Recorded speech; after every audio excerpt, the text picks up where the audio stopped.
Assalamualaikum Sobat Al-Ikhlas. Ketemu lagi di Daurah Ramadan, edisi spesial setiap Ramadan. Kami hadir menjelang buka puasa untuk mendengar dakwah dengan topik-topik menarik yang insya Allah akan bisa bermanfaat untuk kita semua. Penasaran dengan videonya? Yuk nonton sampai habis. Bismillahirrahmanirrahim. Assalamualaikum warahmatullahi wabarakatuh. Alhamdulillahilladzi arsala rasulahu bil huda wa dinil haqq liyuzhirahu 'alad dini kulli walau karihal kafirun walau karihal munafiqun. Asyhadu an la ilaha illallah wa asyhadu anna Muhammadan abduhu wa rasuluh. Allahumma salli wa sallim wa barik alaihi. Alhamdulillah. Tiada kata yang paling pantas kita ucapkan selain ungkapan rasa syukur kita kepada Allah Subhanahu wa taala. Allah Subhanahu wa taala telah memberikan kita banyak nikmatnya sehingga kita masih dapat hidup dan menghirup udara secara gratis dari Allah Subhanahu wa taala. Yang kedua, salawat menyertai salam kita kirimkan kepada baginda kita, junjungan kita, Nabiullah Muhammad sallallahu alaihi wasallam. Allahumma salli wa sallim wa barik alaihi. Sahabat ikhlas, dimanapun dan kapanpun kalian menyaksikan video ini, izinkanlah saya pada kesempatan kali ini menyampaikan pesan singkat, nasihat singkat dengan tema 3 jalan menuju surganya Allah Subhanahu wa taala. Ma'asyiral muslimin wal muslimat rahimakumullah. Yang pertama, dalam suatu riwayat Rasulullah sallallahu alaihi wasallam pernah ditanya oleh seorang sahabat, "Ya Rasulullah, bagaimanakah kondisi orang yang mati syahid itu?" Rasulullah sallallahu alaihi wasallam menjawab, "Orang yang mati syahid itu mendapatkan 3 hal. Yang pertama, ia tidak akan merasakan sakaratul maut illa kal qarsi, kecuali hanya seperti cubitan pada kulit saja. Yang kedua, ia tidak akan merasakan azab kubur. Dan yang ketiga, ia tidak akan merasakan hisab." Padahal di dalam setiap doa kita selalu meminta kepada Allah, "Ya Allah, Allahumma hawwin alaina fi sakaratil maut." Ya Allah, mudahkanlah kami ketika sakaratul maut. Wal afwa indal hisab, dan mudahkanlah kami ketika dihisab. Orang yang mati syahid tidak merasakan 3 kejadian ini. Kemudian sahabat melanjutkan, "Bagaimana dengan aku ya Rasulullah? Apakah aku harus ikut berjihad fisabilillah? Apakah aku harus ikut berperang bersamamu ya Rasulullah?" Rasulullah lantas tidak langsung mengizinkan. Rasulullah menanyakan, "Hal laka min ummin? Apakah kamu masih mempunyai ibu?" Sahabat menjawab, "Ya Rasulullah, aku masih mempunyai ibu." Rasulullah sallallahu alaihi wasallam bersabda, "Ilzam rijalaha, menetaplah, dekatlah selalu di kakinya, fatammal jannah, karena disitulah surganya Allah Subhanahu wa taala." "Ya Rasulullah, kepada siapakah aku harus berbakti ya Rasulullah?" Rasulullah menjawab, "Ummuka, ibumu." Rasulullah menjawabnya sebanyak 3 kali. "Summa ai?" Dalam riwayat lain, "Summa man?" Kemudian siapa ya Rasulullah? "Abuka, ayahmu." Kenapa perempuan atau ibu itu mendapatkan 3, sedangkan ayah atau laki-laki itu mendapatkan 1? Karena yang pertama, ibu yang mengandung kita selama 9 bulan ramahnya.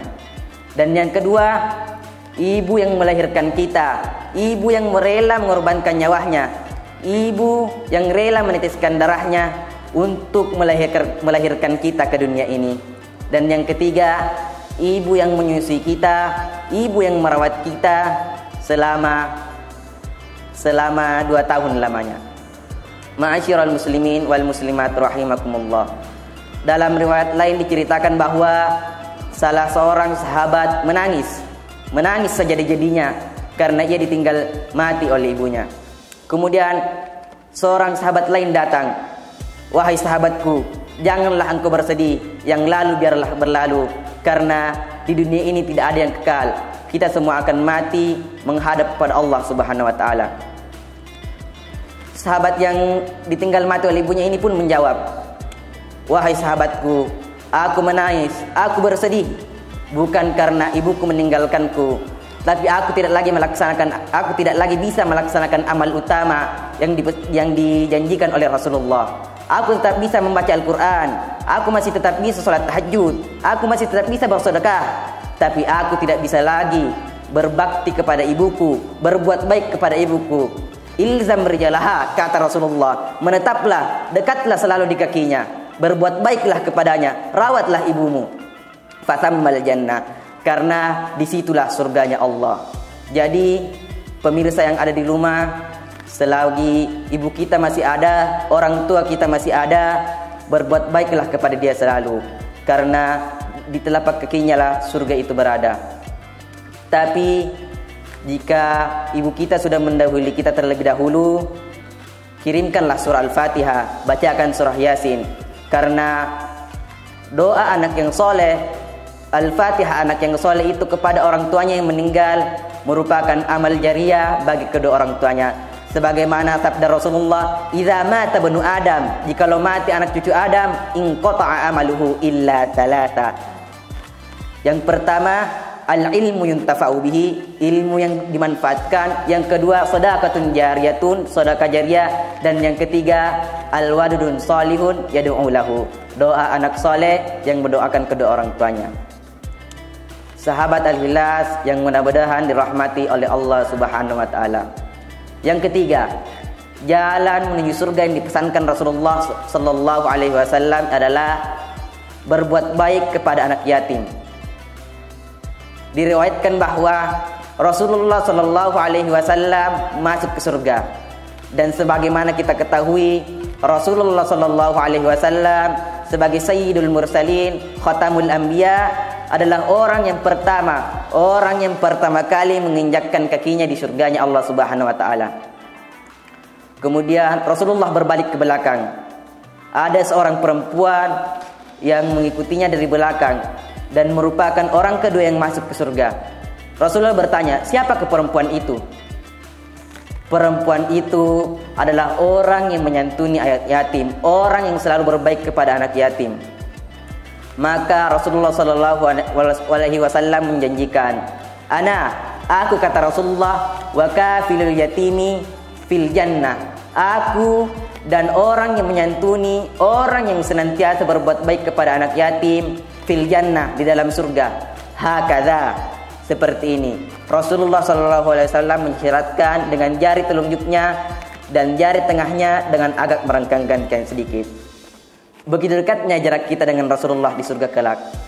Maka orang yang selalu menyantuni anak yatim, orang yang selalu berbuat baik kepada anak yatim, dan orang yang selalu mengeluarkan rezekinya untuk anak yatim akan berada di surganya Allah kelak bersama dengan Rasulullah sallallahu alaihi wasallam. Allah Subhanahu wa taala berfirman dalam surah Al-Maun, "A'udzu billahi minasyaitonir rajim. Ara'aital ladzi yukadzibu bid-din?" Tahukah kalian siapakah orang yang mendustakan agama itu? Fadzalikal ladzi yad'ul yatim. Merekalah orang-orang yang menghardik, yang mencela anak yatim. Dalam surah lain Allah Subhanahu wa taala berfirman, "Fa ammal yatima fala taqhar." Janganlah kalian sekali-kali berbuat wenang kepada anak yatim. Lalu bagaimana dengan orang yang enggan mengeluarkan sebagian hartanya untuk anak yatim? Orang itu seakan-akan memakan harta anak yatim. Sebagaimana firman Allah, "Innal ladzina ya'kuluna fi butunihim nar." Sesungguhnya orang-orang yang memakan harta anak yatim itu seakan-akan memakan api neraka di dalam perutnya. Sahabat Al-Ikhlas yang mudah-mudahan dirahmati oleh Allah Subhanahu wa taala. Siapakah anak yatim itu? Anak yatim itu adalah man mata abuhu, yang mati bapaknya, yang mati ibunya, falam yablughuhul hulm, dan belum akil balik. Bagaimana seandainya dia akil balik? maka sudah tidak bisa lagi disebut anak yatim. Jadi marilah kita senantiasa berbuat baik kepada anak yatim, karena perbuatan baik kita kepada anak yatim akan mengantarkan kita ke surganya Allah Subhanahu wa taala. Dalam suatu riwayat diceritakan bahwa seorang sahabat bertanya kepada Rasulullah, "Ya Rasulullah, berilah aku nasihat, berilah aku petua, karena hatiku ini selalu keras untuk menerima kebenaran." Maka apa kata Rasulullah? "At'imil masakin, berilah makan orang-orang miskin, wamsahul ra'sil yatim, dan usaplah kepala anak yatim." Oleh karena itu, jika kita memiliki keluarga yang yatim, atau sepupu kita, atau kemanakan kita, maka usaplah rambutnya, karena di setiap helai rambutnya itu ada hasanat, ada kebaikan-kebaikan. Masyiral muslimin wal muslimat rahimakumullah. Yang ketiga, jalan menuju surga yang dijanjikan oleh Rasulullah sallallahu alaihi wasallam dalam hadisnya. Rasulullah sallallahu alaihi wasallam bersabda, "Man shalla fi yaumin wa lailatin," barang siapa yang salat sehari semalam sintai asyrata rakaatan, 12 rakaat, fadakhalahul jannah, maka ia akan dimasukkan dalam surga. Atau di dalam riwayat lain, bunyalahu baitum fil jannah, dibangunkan rumah di surga. Yang manakah 12 rakaat itu? Dalam kitab Sunan At-Tirmizi dijelaskan bahwa 12 rakaat itu adalah 4 rakaat sebelum zuhur, 2 rakaat setelah zuhur, 2 rakaat setelah maghrib, 2 rakaat setelah isya, dan 2 rakaat sebelum subuh. Oleh karena itu, bagi kita yang masih bisa istiqomah untuk menjalankan sholat sunnah rawatib ini, marilah kita senantiasa beristiqomah. Karena sesuai dengan janji Rasulullah SAW, bunya lahu baitum fil jannah, dibangunkan baginya rumah di surga. Bukan hanya masuk di dalam surga, tapi kita akan dibangunkan rumah, kita akan dibangunkan oleh istana oleh Allah Subhanahu wa taala.